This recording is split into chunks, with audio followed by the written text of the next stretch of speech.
Assalamualaikum, and how are you? I hope and I pray that you are in the state of peace in your mind, your body, and your soul. Yeah. Brothers and sisters, as we were saying, it is important for us to observe the ethics of going into the house of our friends and family members. Yeah. The fourth, this is a continuation of the past videos. The fourth one is bila mana kita masuk ke dalam rumah orang, kita tidak melihat ke sana dan ke sini, melainkan saudara kita kata, yuk tengok bilik aku ni, tengoklah bilik aku, tengoklah beg aku, tengoklah rumah aku, tengoklah kereta aku. Kalau dia kata tengok, ya kita tengok. Kalau dia kata dia tak cakap apa-apa, kita jangan we refrain ourselves from touching people's stuff, from observing or from looking extensively. And that's the fourth.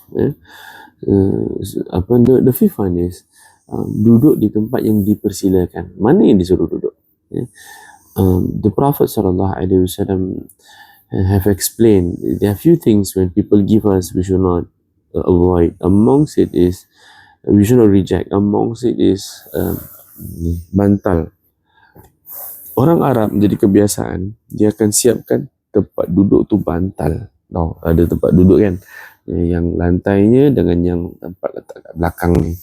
Jadi bila mana kita sampai ke rumah orang, mana tempat duduk yang dia bagi, kita jangan terreject sebab dia dah muliakan kita. We sit there and we sit there alone. We sit there and we sit there only. We don't go around, we don't check dia punya bil rumah api air. We don't do that. You just sit down unless dia cakap jom.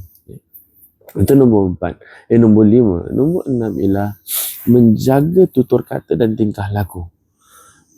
Ini beli mana ni barang ni? Oh, beli kat Saudi. Kau beli berapa harga? Oh, kau beli 10 rial. Murahnya. Mesti tak ada kualiti kan? Ya Allah, mulut jamban betul. Mulut tak tahu nak jaga. Tak boleh lah macam tu. Ini dapat kat mana ni? Ini tak cantik lah kau gantung ni. Patut kau gantung macam tu. Did your friend ask for an opinion? You tak cantik lah. Patut katil kau gini. Feng shui dia tak ada. Who are you? Even though if you are a practitioner pun, if they don't ask for your opinion, you should shut up.